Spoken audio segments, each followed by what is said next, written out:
Good afternoon and welcome, ladies and gentlemen. Thank you so much for joining us on this very special occasion in relation to human factors in workplace health and safety investigations. My name's Fussy Kuroshi and I'm the General Manager at Informa Connect Academy Asia Pacific. And it's wonderful to have you join us today. Just before we kick off things, we do actually have a full house, so we're probably going to give a few minutes for people to come in to the virtual room.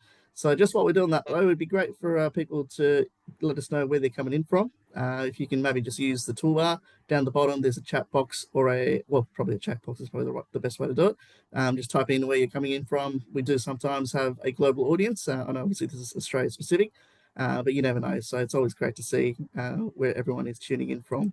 So let me know where you're in. In the meantime, how you doing, Graham? It's good to see you. Yeah, good afternoon, Fuzzy. Nice to be with everybody today. Thanks very much. So we've got a few people already typing in. Thanks so much. We've got Roger in Melbourne. Hey, Roger. We've got Sheesh in New South Wales. David with the Royal Flying Doctor Service in Queensland. Great to see you, David. Ben on the Gold Coast. Hope it's nice and sunny over there. We've got Haley in Griffith. Chris in Perth. So Jonathan in Sydney. So yeah, we're definitely got a lot of people joining us today. So and we might just give it another minute or so. Hey, Melinda in Tassie. Good to see you. Regan in Rockhampton in Queensland. Got Fiona down in Victoria and Paul from New Zealand. G'day, Paul. Good to see you. Mark in Avon in WA.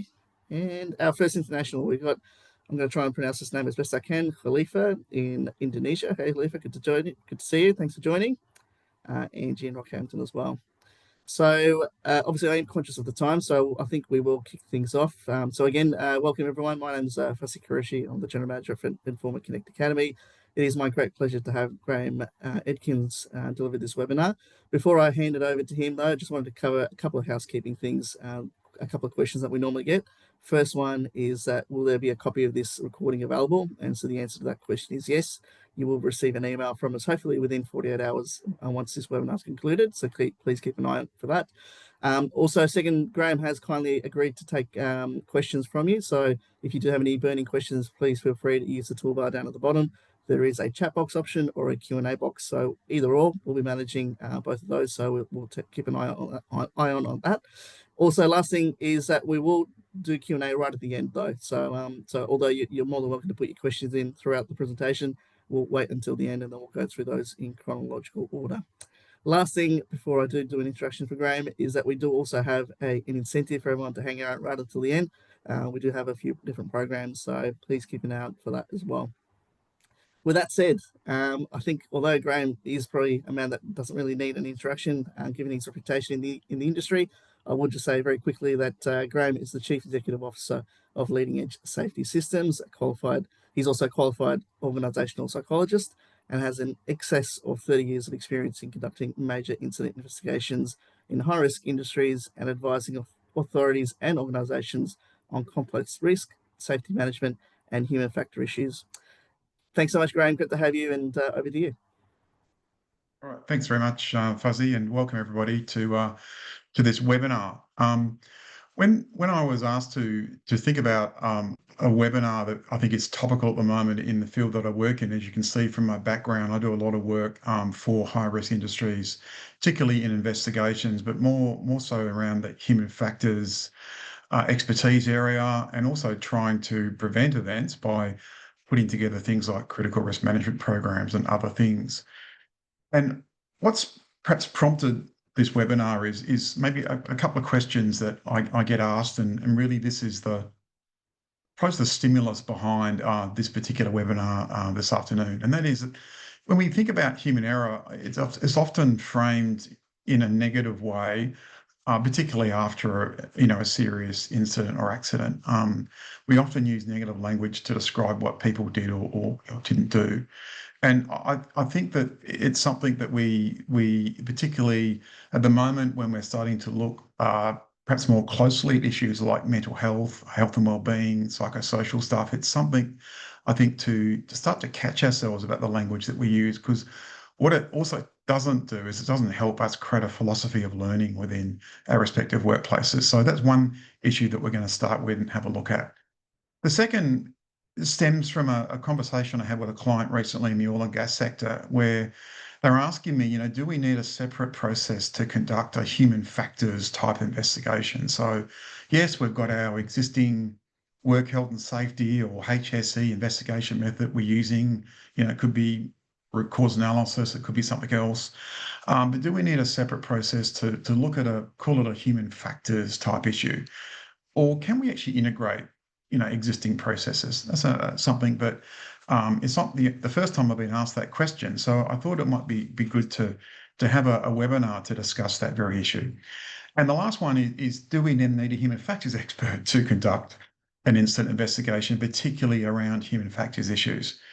So when I talk about human factors expert, that's something that can be defined quite differently depending upon your background and experience. But somebody that's got some formal qualifications in the area and has done some applied work.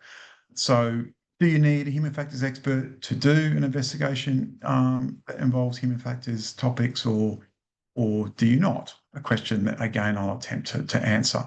So those sort of three sort of topics or questions will shape the nature of this webinar today. I suppose a good place to start then is to look then how we start to think about human failure or human error in our business, particularly in the aftermath of an incident.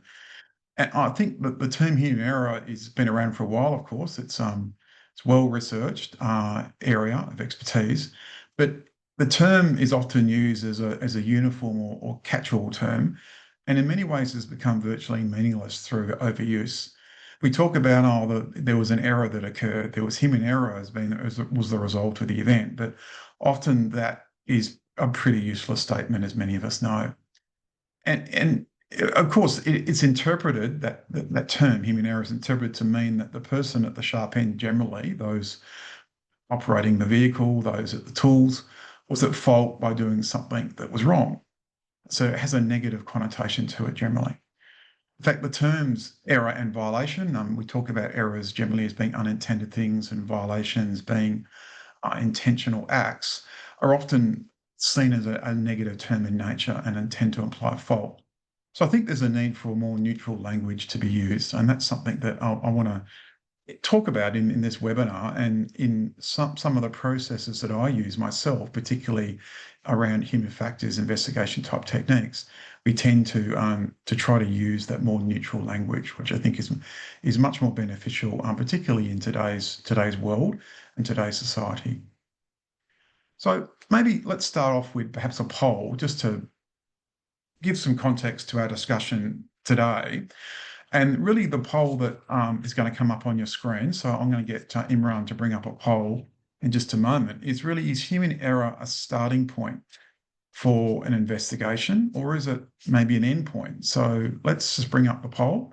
Here's the question, so feel free to respond to the poll and as I talk, but is human error the typical starting point for when we begin an investigation? And we start to look at, causal factors, if you like, or is it something we look at the end? Is it an obvious or logical beginning point? All right, so you can see here that the poll is starting to build, and there's a no, there's a yes, that it depends and not sure.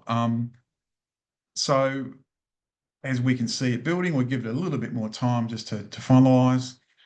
So we've kind of got a bit of a third split on no, yes, and it depends, with a very minor not sure.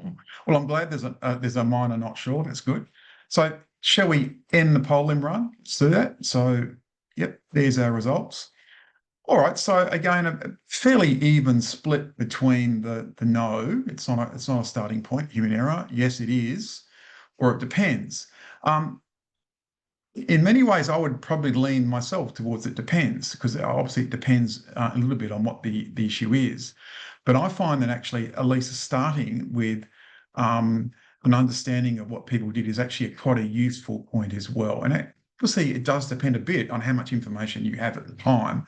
You don't always know the information when you begin an investigation. You still have to go through the data gathering process, of course. So let's stop sharing that poll and I'll move on to the next, really, I suppose, a way of trying to some context around that poll. And that is, when we think about an incident, at least a starting point in a discussion should be looking at what people did. It's again, assuming you have the information. So here's an incident to generate a discussion. So this incident involved a collision between two freight trains back in 2019 in Western Australia in a place called Jumpakine.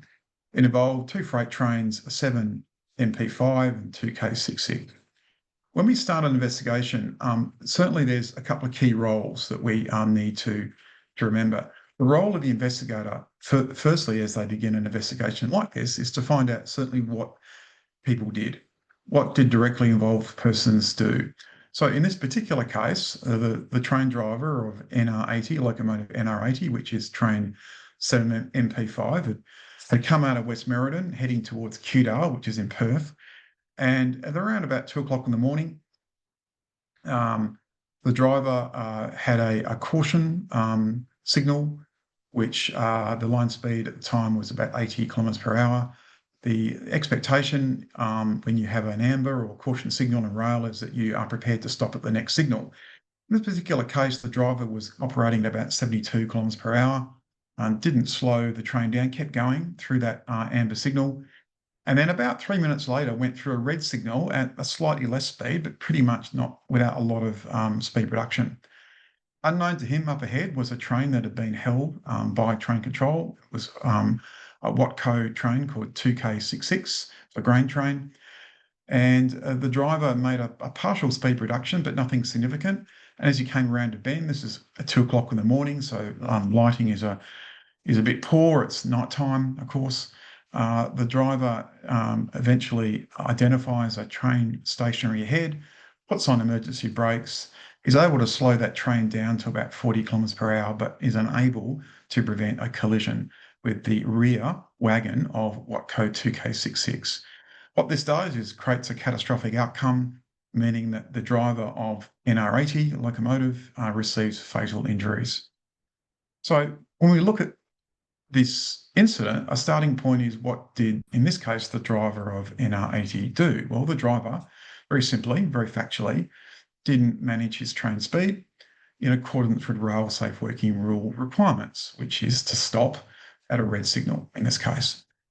So, but the more important question is, why did the driver not do that? So what I'm going to ask you to respond to in the chat box as you're thinking about what I just went through is start to think about what would be a reason that the driver of this locomotive, NR80, didn't stop at the red signal, which meant that, of course, that the collision then was inevitably going to occur. So what could be a reason? Have a think about maybe a reason behind that. So let's just give it a couple of seconds for people to type in the chat box if they so desire, a particular reason why maybe that driver didn't stop. And I might ask Fuzzy just to start to read out some of those chat box reasons, if you wouldn't mind, please.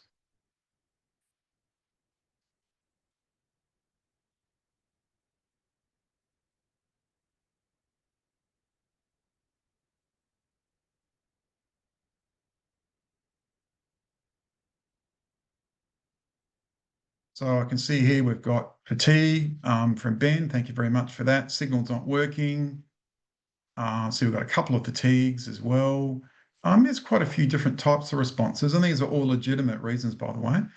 Not following the required safety protocols from a lack of knowledge. So that would assume that the train driver perhaps doesn't have the competence or route knowledge. Signal's not working. I can tell you for sure that the signals were working, given there was CCTV footage of them being very bright on that evening. Over familiarity, that's kind of complacency around maybe the driver. Perhaps distraction, perhaps the driver was distracted by something, or maybe on a mobile phone. Low level of alertness.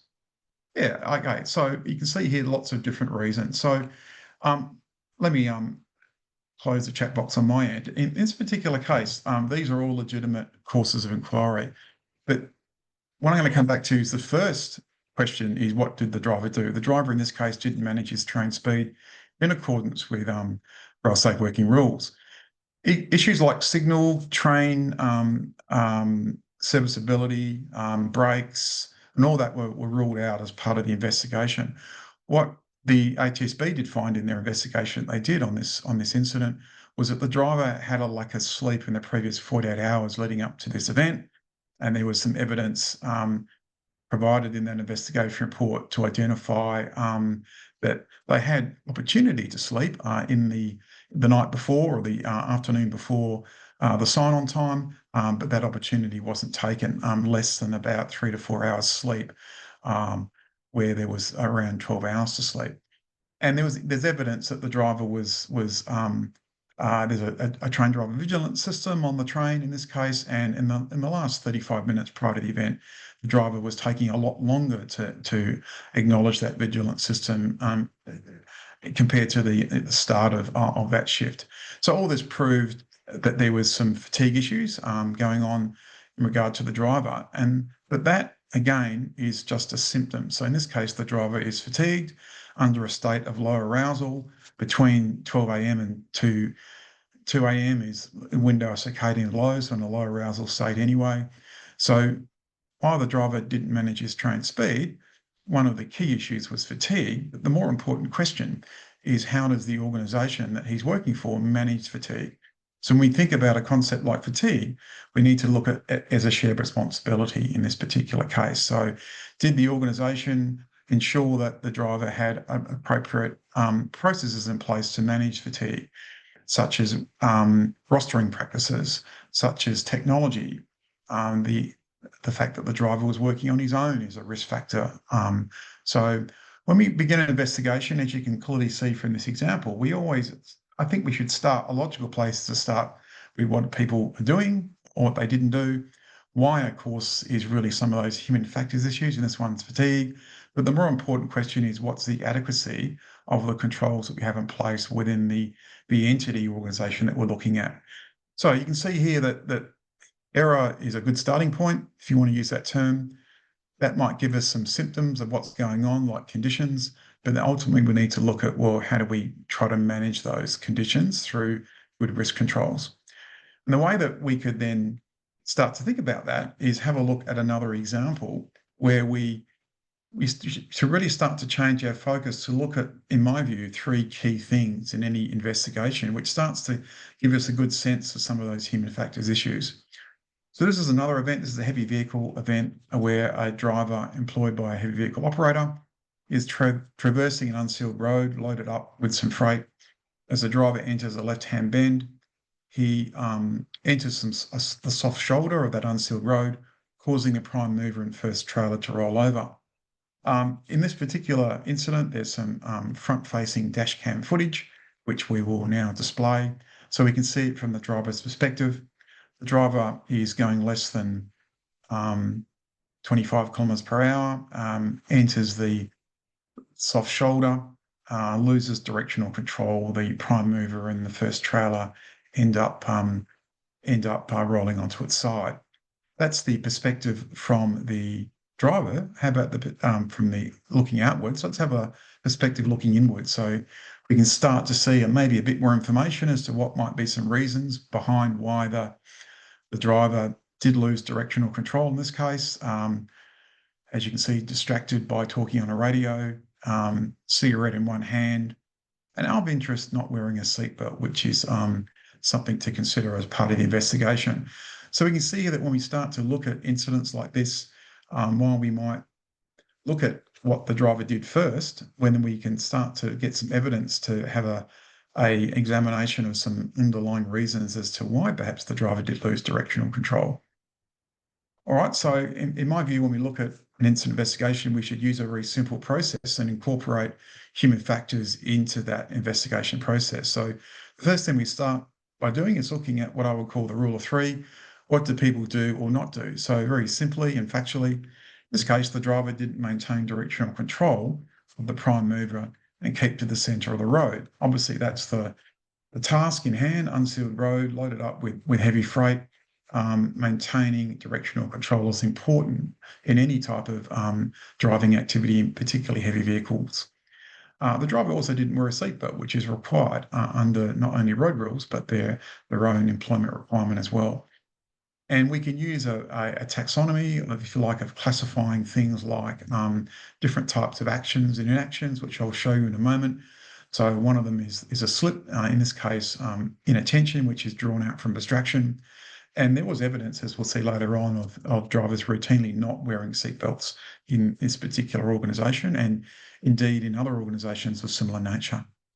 What then were the key conditions or performance shaping factors that influence those actions?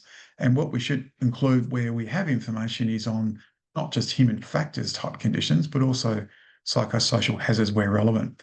So in this particular case, the driver was distracted and preoccupied, talking on in-cab radio and holding a cigarette in the other hand, so really not having any hands free to steer. The heavy rain had softened the edge of the unsealed road, making the road conditions a little bit more treacherous than normal if it was dry. There had been some previous incidents where drivers were expected to drive at a certain speed on this type of road.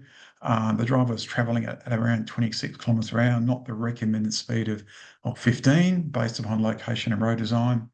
And there was no onboard system to actively monitor driver behaviour. So while you saw the dash cam really doesn't monitor or take action around behaviour, it just simply reports behaviour. And so when we look at these two things, what we really want to be focusing on, of course, is how effective were those controls. And we talk about both prevention and recovery controls. So in this particular case, a number of different types of controls around risk identification and management. The whole road was suboptimal, designed for heavy vehicle size.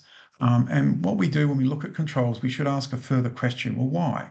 This was not factored into the route planning by the contractor in this case.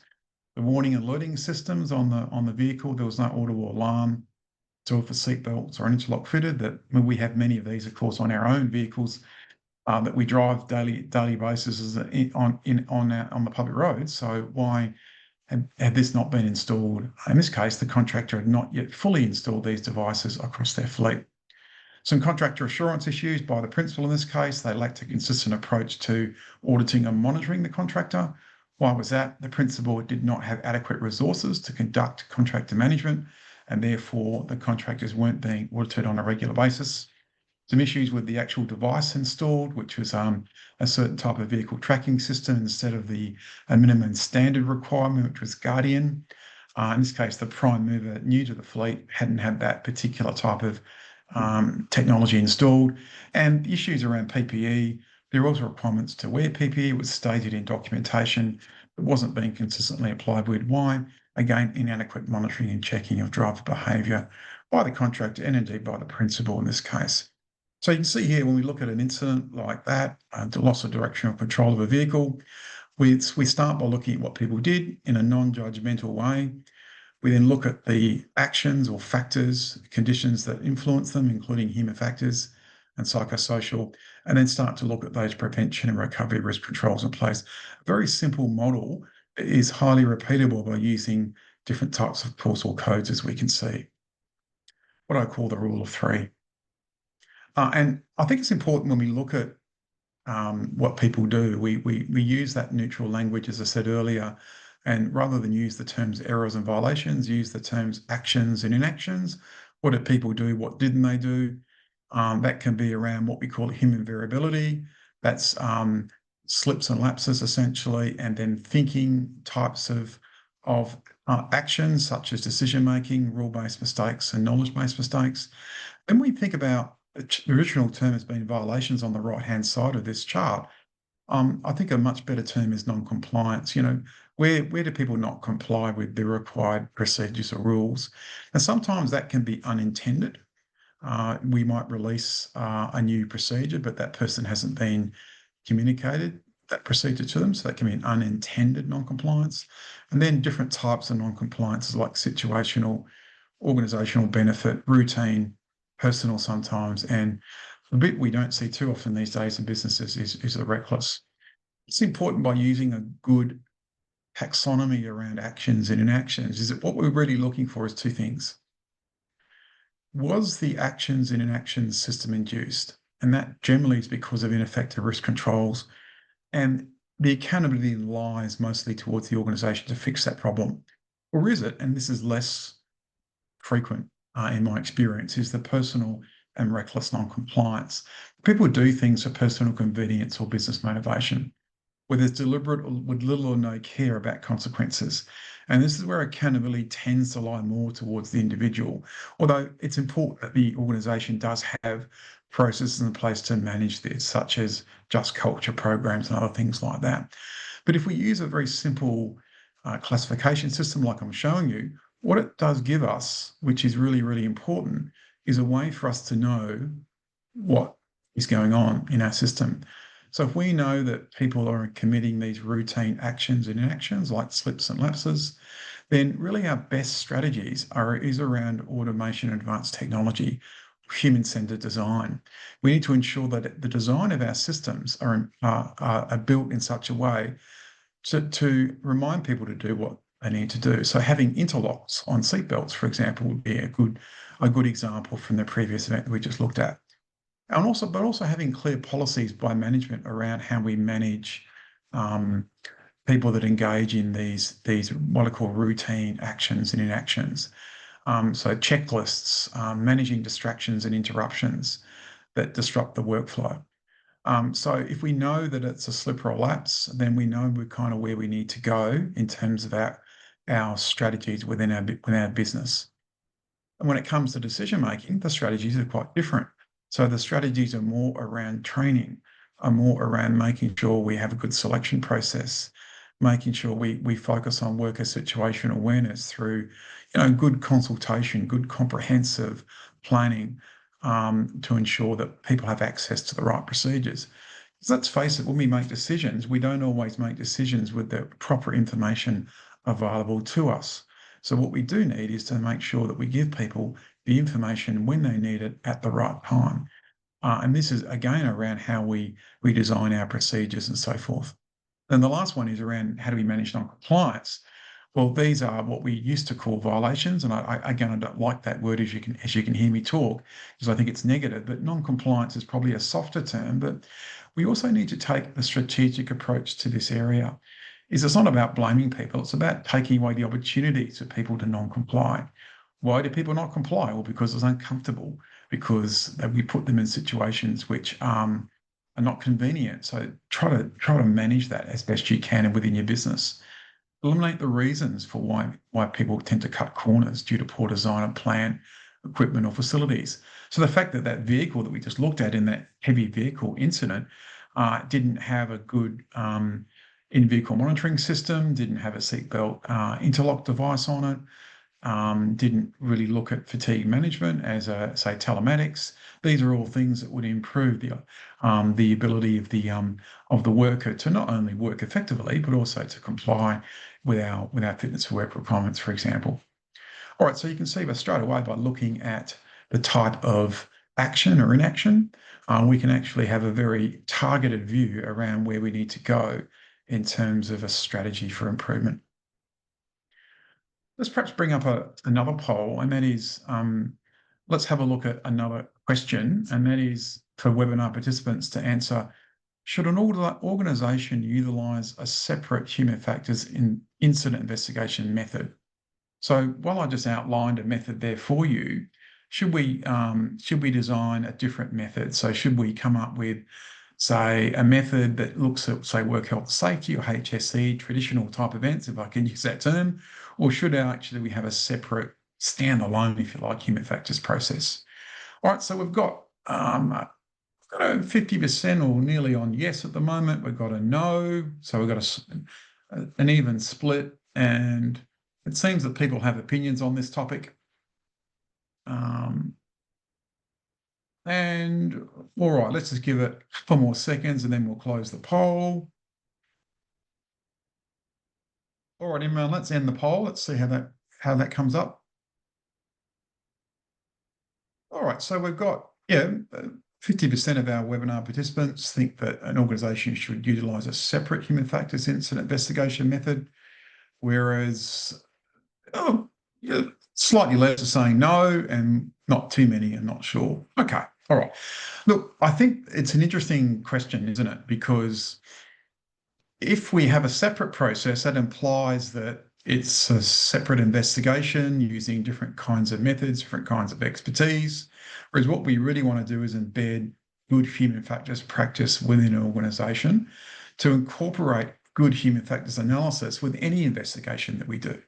It would be the way I would answer this question. So, to me, let me perhaps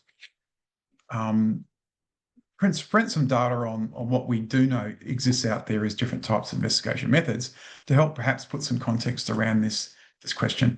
So when we talk about what are some established WHS or HSE investigation methods out there currently, there are what I'm going to call the usual suspects.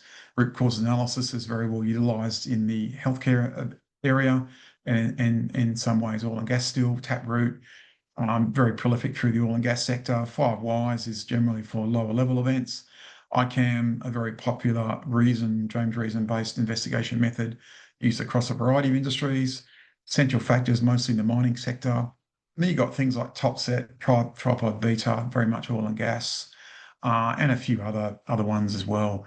There's other tools. That certainly wasn't a comprehensive list, and I've taken these from the very excellent guidance from the Energy Institute that produced some guidance on investigations back in 2008.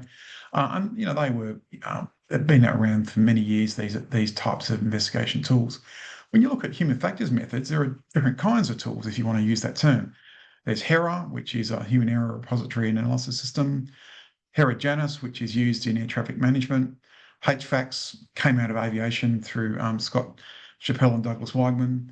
HFAT used again mostly in nuclear power.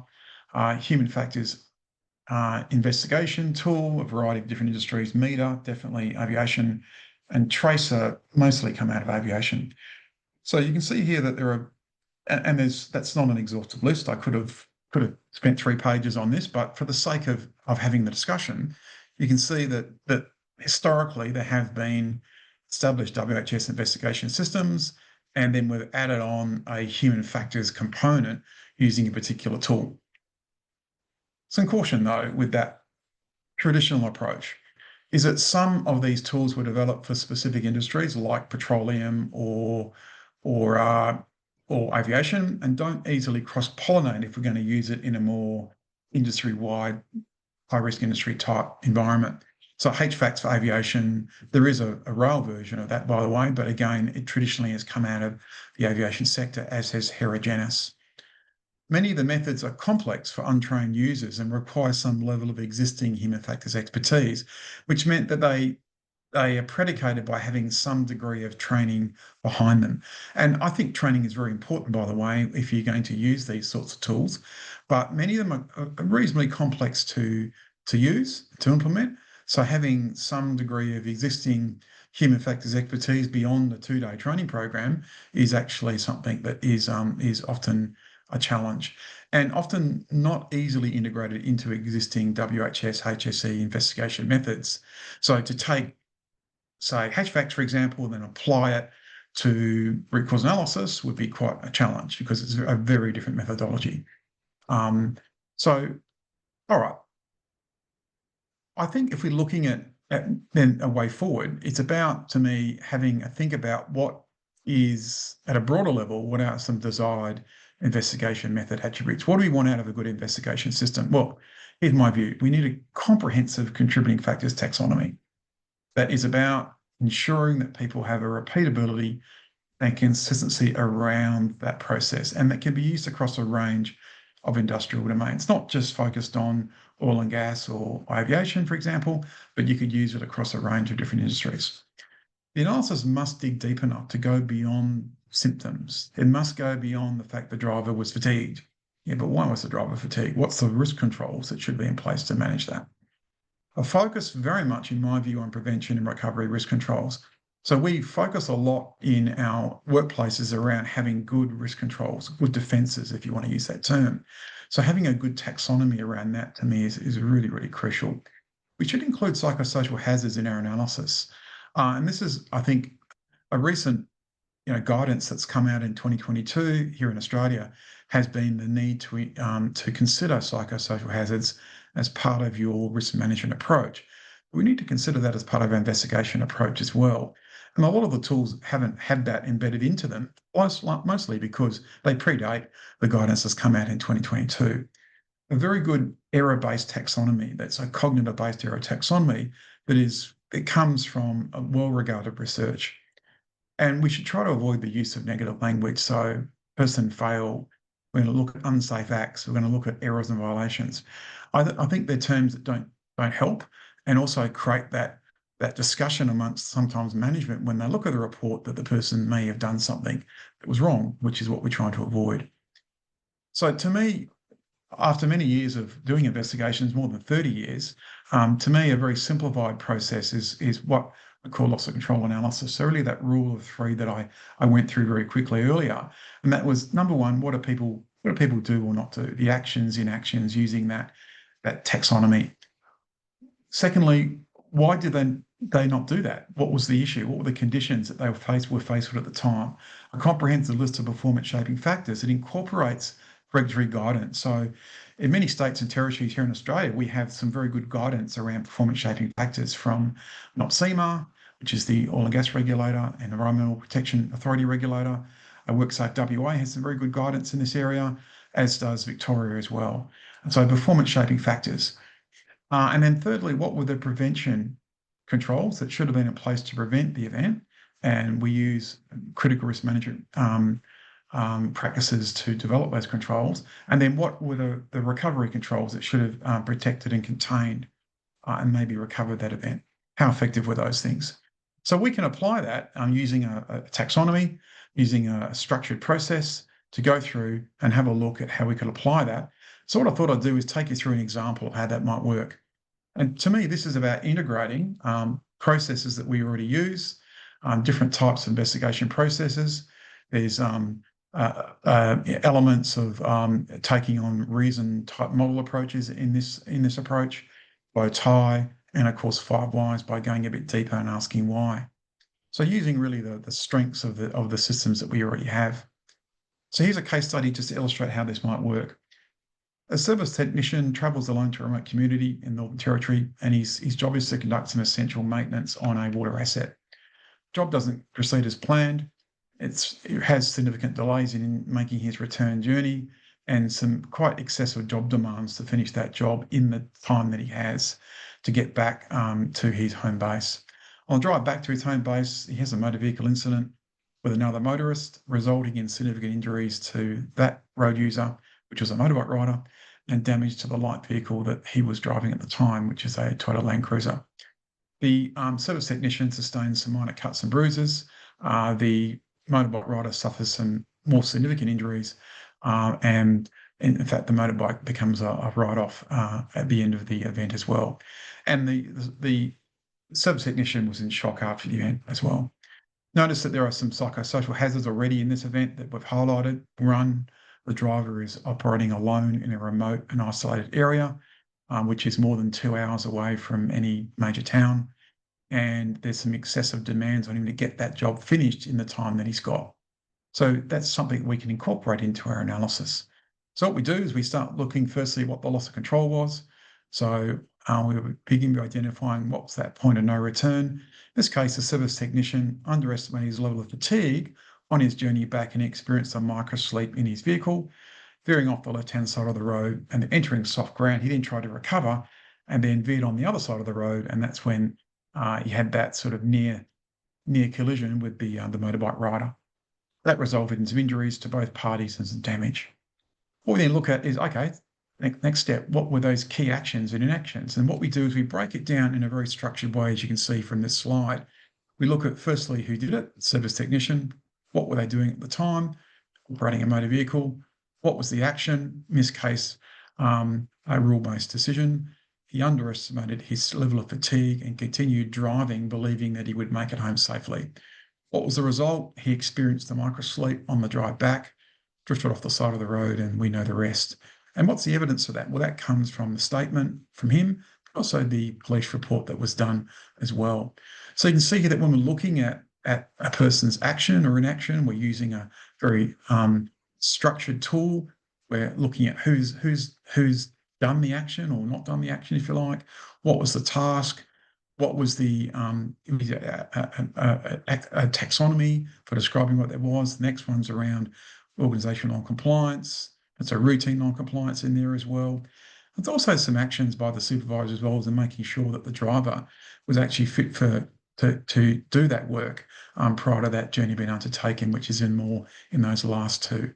But as you can see, is we're not just assuming that the investigator knows has coded it correctly and taking the person's word for it. We need to spell out how that evidence was drawn. So where was that evidence drawn from to come up with that conclusion? And see what this is what this tool is asking you to do.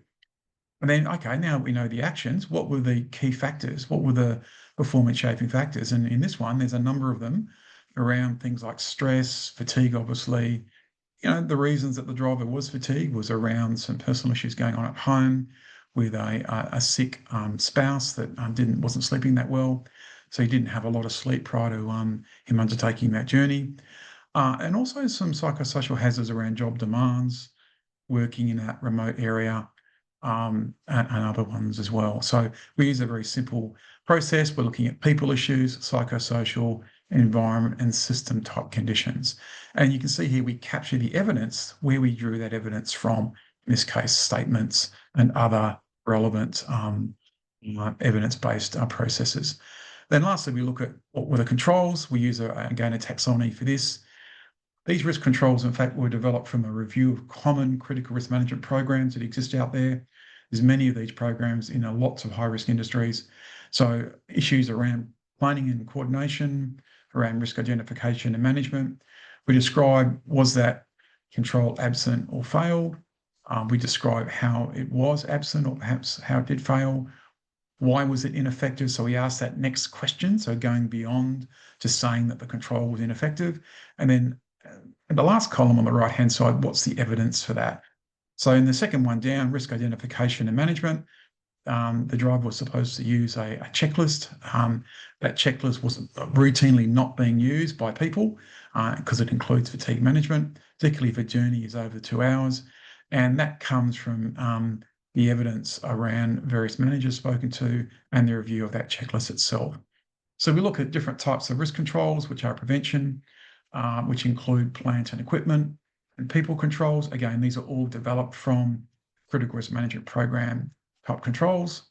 And then we look at recovery control. So what happened afterwards? Well, in this particular incident, post-incident, the supervisor went to the hospital to check on the worker, but didn't provide the service technician with any details about company EAP and to make sure that that person had the appropriate counselling assistance and so forth, even though the service technician did say to the manager that he felt anxious after the incident.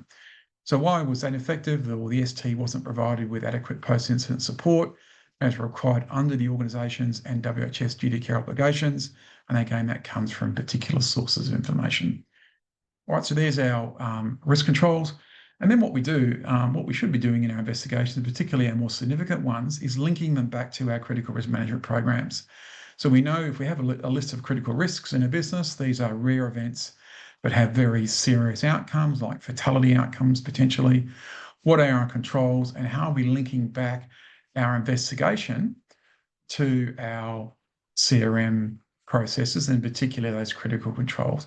And so this particular process gets you to do that by looking at the critical risk type, which is motor vehicle operations, that's on the left, the list of existing risk controls this business had at the time, how that is referenced in the actual investigation that was done. Was it absent? Was it effective? So was actually the control quite effective? We should also call that out as well. And if so, we acknowledge that that control quite worked. In this case, the light vehicle that was used was actually quite fit for purpose and okay for that type of journey. But you can see here there are two other controls around particularly vehicle monitoring and tracking technology that wasn't in place at the time, and the risk of fatigue being underestimated with a lack of fatigue management approach. And that last control needs some work. And that then would result in some actions that would come out of this investigation. But also, more importantly, we'd link that back to our risk controls as well, critical risk management program. So a very simple way of integrating a traditional investigation processes, if I could use that term, with a more targeted human factors analysis method as well. So maybe a good question to end is then, do we need a human factors expert to conduct an investigation into a human factors type event. So this is our last poll. So we're rapidly coming to the end of our webinar. So if you wouldn't mind, let's just get some responses on this one. So do we need a human factors expert, somebody with some qualification, maybe in psychology, perhaps, social sciences, behavioural sciences, maybe even engineering, that's done some human factors engineering type work? Do we need a human factors expert to do that? All right, so let's just give it a couple more seconds and then we will close the poll just a little bit more. All right, let's close it and see what happens. Got again a pretty even split between yes and no. All right, again, I expected to have that as the poll answer. Okay, let me address that final point and then we'll finish up. In my view, I think if you design processes like I've just mentioned, where we're simplifying the way that we investigate, but having evidence-based processes, you can provide some pretty targeted training, in my view, on that sort of process that I just went through, and where the vast majority of incidents you can use a process like that, where we're incorporating human factors into the analysis with some degree of training. Where you need, to me, a human factors expert, somebody with appropriate qualifications, is where you're getting maybe repeat behaviours. So, for example, I'm doing some work for a client at the moment in the aviation sector who's noticed a number of different types of repeat events in their operations. And what they're asking me to do is to go a little bit deeper around their incidents and talk to frontline people about what's motivating the decision making that they're engaged in at the time. And that's where you do need somebody with proper human factors expertise, postgraduate qualifications, and applied experience. So I think yes, I think you can use for the most of events that we have. If you incorporate a simple human factors focused process, I think that gets you through most of the events that you have. But where there's a repeat factor, I think there's value in having some additional expertise. And I think this last slide is really about just trying to summarize what we've discussed in this session. Is really we need to move from thinking about responsibility for an incident for somebody to really what factors it contributed to what people did. Beyond people needing to focus more on doing the right thing, but what gets in the way of people working safely? What might it be difficult to follow those rules? Rather than, you should have done the job that way, asking what are our critical risks and how are risk controls good enough? Can we manage them better? All right, so that concludes what I've got to say in this webinar. I hope that it's been useful for you. What we might do is move to the next slide, and I might bring Fuzzy back into the conversation, just perhaps to go through some Q&A and to do some final wrap up for this webinar. Fuzzy, over to you. Thanks very much. Thanks very much, Graham, and really appreciate you going into all those details in relation to that presentation. It was really interesting listening. As I mentioned at the top of the call, that there is an incentive for everyone for hanging right until the end, and I appreciate everyone for doing that. We are offering some training courses in relation to the things that Graham's touched on in this webinar. There are 3 different types of courses, basically. There's a face-to-face offering, which is a human factors analysis for incident investigation. Those dates you can see there in Perth, Sydney, and Melbourne. And then we're also offering a asynchronous learning, which is basically courses you can do in your own time. And those 2 are the fundamentals and advanced human factors and error management. There's 2 types. One is related to safety critical industries, and there's one specifically for the railway industry as well. So you can have a look at those dates. Those are actually split into 2 different types, which is a fundamentals course as well as a fundamentals plus advanced course. So you can, depending on your requirements, and we're obviously more than happy to talk to you about which one is best for you. To take advantage of the 10% discount, which is applied to all 3 of those different courses, feel free to reach out to us at training@informa.com.au, or alternatively, email or phone my colleague Kyle. His contact details are at the bottom of the slide there, you can see. So yeah, we are more than obviously happy to have a conversation and let you know what is best for you. With that said, as promised, more than happy to take questions for Graham to answer. So if you've got anything now, please feel free to use the chat boxes. So either the chat box or the Q&A box, you can pop your questions in there, and hopefully we'll go through as many as we possibly can. But while that happens, I do actually have one question for you, Graham, from my side in relation to the application of AI. Where do you see that playing into safety investigations?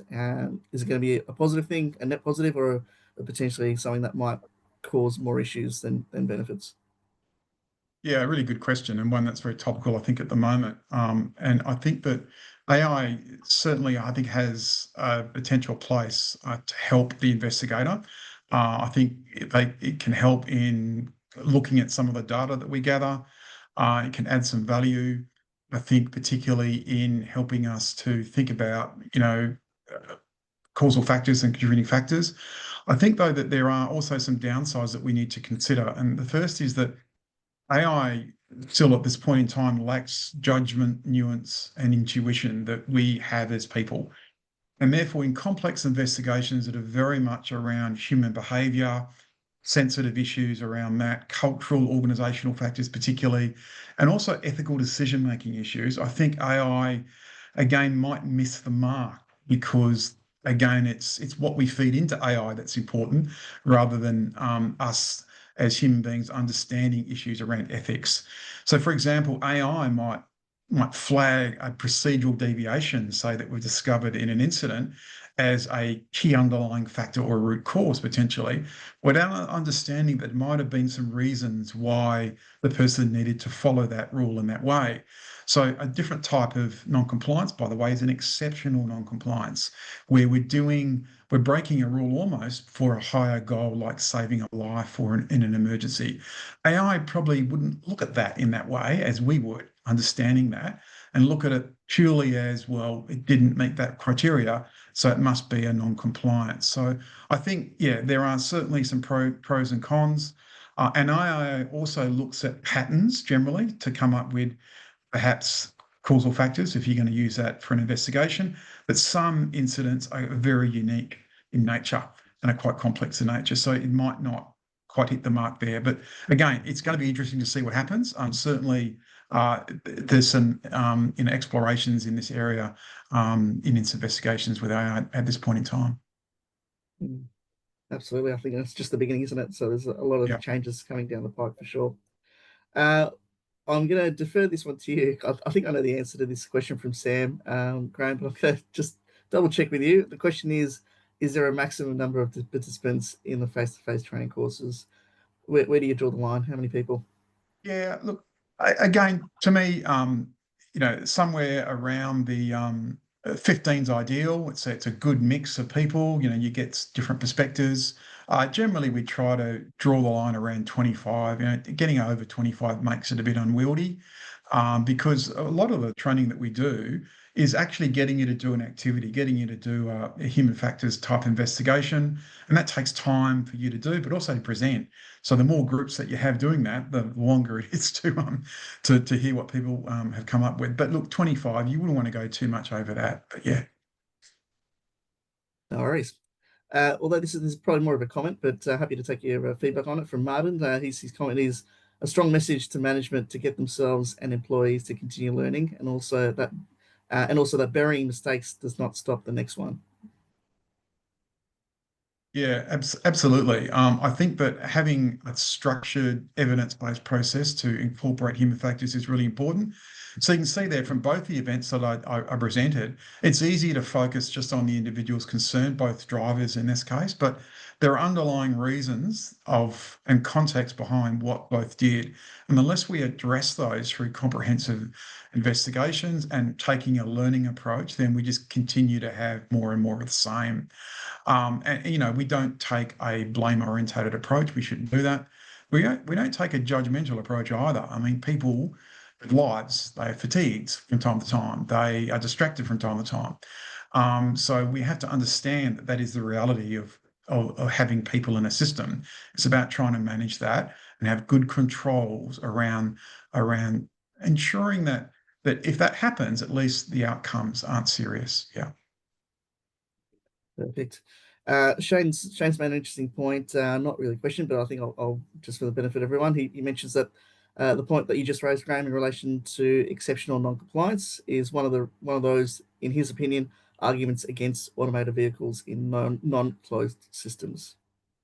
Yeah, really good comment. I like that. Yeah, you can see straight away that AI has a place, but there are things that we still need to think about particularly around rule breaking behaviour, because rule breaking behaviour, as we know, is not black and white. There's many different types of non-compliance behaviour. An exceptional one of those interesting ones where if the person didn't do it, potentially it could have been a worse outcome. And the unintended violation is another one that is a more contemporary approach where we might have put a rule out, but we didn't tell people about it enough, or the person that's now made that unintended non-compliance was on leave at the time, and we didn't communicate that rule to them. So you can see here it's not black and white as we think it is when it comes to non-compliance. Mine has come back actually with another question. In this case, Graham, he's saying, does this current state of the Australian railway industry require a big shot of HR expertise to get it started with a culture that might not require it in the long term? A high specialist input. Well, I think that there is a fair bit of HF expertise already in the rail sector, unlike other industries, I might add, unlike construction, unlike in some cases mining, who are less prone to have human factors experts as dedicated roles. So really, to me, the two industries that do that very well is aviation and rail. So I think that there is a lot of work going on, but rail is one of those industries where there's probably a need to look at technology, particularly in the freight area. So the incident I started with at Jumper Kine, that train operation relied a lot on the people acknowledging the signals. Whereas we need to actually start to supplement technology around how, like automatic train protection, other things, which complement the role of the human operator. And that's where human factors expertise can come into a lot of value add, I think. Yeah. Fantastic. I think we'll just give people one last opportunity. This is a great time to ask Graham while we do have him to ask any questions that you may have. So we'll just give it maybe another minute or so for people to put their question in. But just while we wait for that potentially to happen, I did also want to take this opportunity to thank Graham for taking the time to join us. I know you're a really busy person, Graham, so thanks for being here and sharing your wisdom and knowledge with everyone. From what I can tell, I don't think there's any further questions. So with that note, just wanted to thank everyone else for joining and really appreciate your time with us. And hopefully, if you do have any interest in these courses that we've got coming up, please feel free to reach out to Kyle or email training@informa.com.au. But otherwise, I wish everyone a fantastic rest of your afternoon. And thanks again, Graham, and we'll see you hopefully very soon. Sazi, thanks everybody. Thanks for coming. Thanks, everyone. Thank you.